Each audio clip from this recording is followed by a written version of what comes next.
terus bangkrut. Ya kan? Apalagi kalau kita bicara sosialis sama Muslim, itu dalilnya jelas. Ya ayyuhalladzina amanu atiullah atiur rasul wa ulil amri minkum. Ya orang beriman, jagalah dirimu, ya kan? Ya orang beriman, taatlah kamu kepada Allah dan Rasul. Allah itu mutasabihat, tapi memang ada, dan Rasul itu nabi, para nabi juga tangible dan intangible. Tangible itu nabi ada tapi sudah meninggal karena dia hidup 14 abad yang lampau. Nah, mereka itu ada. Sehingga sebenarnya kan organisasi, saya tidak sebut spesifik ya, organisasi di Indonesia aparat ini kan ada yang mengikuti top down, atiullah atiur rasul wa ulil amri, taat Allah taat Rasul langsung, dan ulil amri itu kan para pemimpin nabi-nabinya itu. Nah, pemerintahan Indonesia ini atau di dunia ini dari presiden, raja langsung ke rakyat itu top down, sudah nurut apa katanya pusat, nurut dengan catatan berkeadilan. Ya. Sebenarnya negara Pancasila ini bagus apabila kita bisa mengamalkan Pancasila ini. Nomor satu adalah ketuhanan yang Maha Esa. Nomor dua adalah kemanusiaan yang adil dan beradab. Nomor tiga, persatuan Indonesia. Nomor 4, kerakyatan yang dipimpin oleh hikmat kebijaksanaan dalam permusyawaratan perwakilan. Sebenarnya ini demokrasi tapi terpimpin. Demokrasi terpimpin. Nah, nomor 5 adalah keadilan sosial bagi seluruh rakyat Indonesia. Sebenarnya kalau kita itu sudah menjalankan 80 tahun siogianya kita sudah makmur.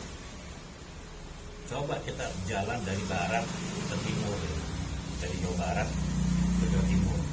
Masya Allah, kiri kanan tuh masih banyak orang melarat, masih banyak orang miskin. Mestinya ya trias politika kita ini, eksekutif, legislatif, dan yudikatif kita ini, kalau benar-benar menghayati apa itu isi Pancasila, Masya Allah, makmur kita.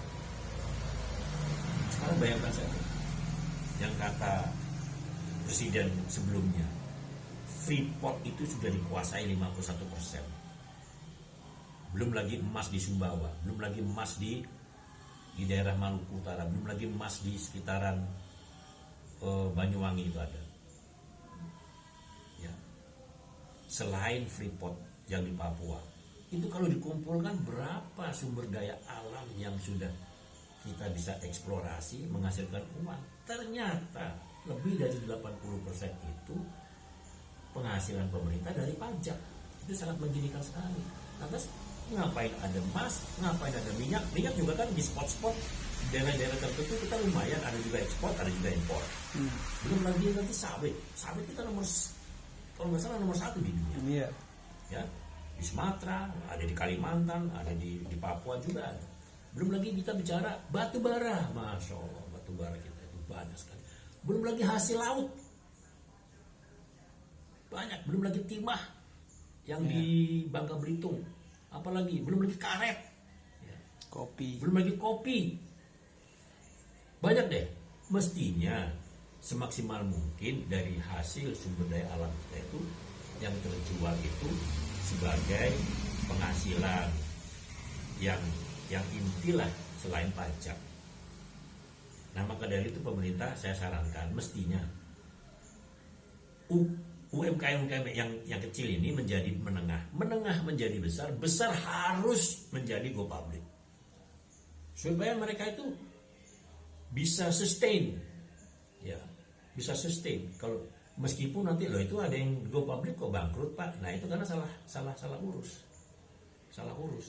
Mestinya pemerintah itu ikut membina bukan membiarkan perusahaan-perusahaan yang terutama yang perusahaan-perusahaan ini mereka minjam dari pemerintah. FS-nya dianalisa, market secara sustainable dianalisa, operasionalnya, waduh itu nggak susah, meskipun agak sedikit jelimet, tidak susah. Apa ada jaminan perusahaan yang minjam sekian triliun dari bank pemerintah atau dari bank sindikasi lainnya itu, ya officialnya itu tidak mendapatkan apa-apa. I don't think so ya. Karena dapat tiada lah. Departemen Agama aja sampai seperti itu coba. Aduh, hampir semua lini. Nah, mestinya ayolah para trias politika, amalkanlah Pancasila. Pancasila itu sudah luar biasa. Kita mengakomodir semua kepentingan agama yang ada di Indonesia ini. Karena waktu saya kerja di perusahaan asing dan teman saya itu bicara, Mr. Soekardi, your country is paradise. Negara kamu ini surga katanya. Waktu saya kerja di Batam. Kenapa kamu bicara seperti itu? Kamu lihat cuacanya. Kamu cuma 2 musim, panas dan hujan. Di negara kami Eropa 4 musim itu berat. Nah, ya kan? Makanya ada beberapa negara atau pemain naturalisasi itu dengan mudahnya mau dinaturalisasi Indonesia. Karena apa? Hidup 2 musim ini murah. Hidup 4 musim itu saya tidak bisa membayangkan. Saya tidak mau. I don't want it. I don't like it. Berat. Saya melihat di YouTube aja berat. Musim dingin luar biasa. Ganti kostum lagi ya. Bayangkan saja di bawah sekian derajat minus. Ya, sholat subuhnya bagaimana wudunya? Orang musim hujan aja kadang-kadang kita sholat subuh itu luar biasa dingin. Kalau panas bisa di atas 40%. Di Cina itu pernah ada panas, kita jalan di aspal, itu lengket sebenarnya. Saking panas. 45 derajat. Bisa lebih. Ya. Nah, maka dari itu bersyukurlah kita di Indonesia ini cuma 2 musim. Dan salah satu mengapa Indonesia ini tidak terlampau diazab oleh Allah Tuhan Yang Maha Esa, karena mayoritas warganya masih beribadah kepada Allah Tuhan Yang Maha Esa.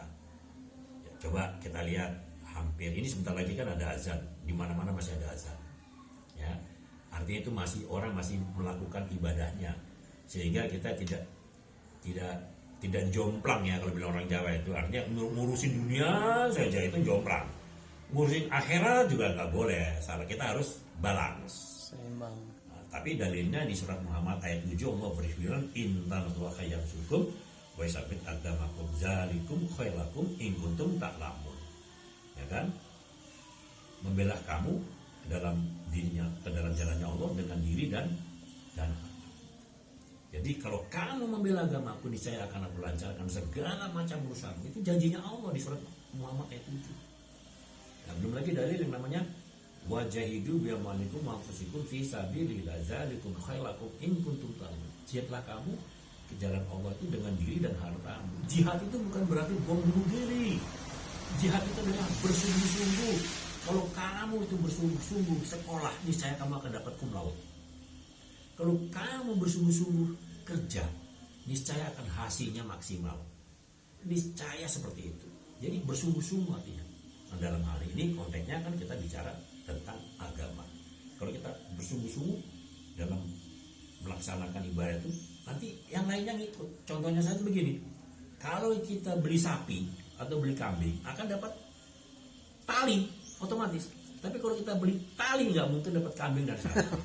Itu ibaratnya. Artinya kalau kita mikirin dunia saja, belum tentu akhirat mendapat.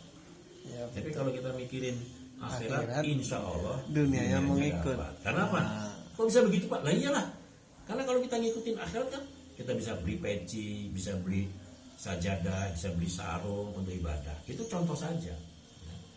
Jadi marilah kita dengan 80 tahun merdeka ini, ya, ini terutama nasihat trias politika. Trias politika ini kan dari daerah sampai pusat, terutama ya daerah untuk kabupaten kota, ya, lantas DPR untuk tingkat 1 sampai pusat itu kan eksekutif, yudikatif dan legislatif. Itu namanya trias politika. Mereka semuanya itu amanah, niscaya kita makmur. Ya. Jangan sampai ada kesan saya punya ipar kerja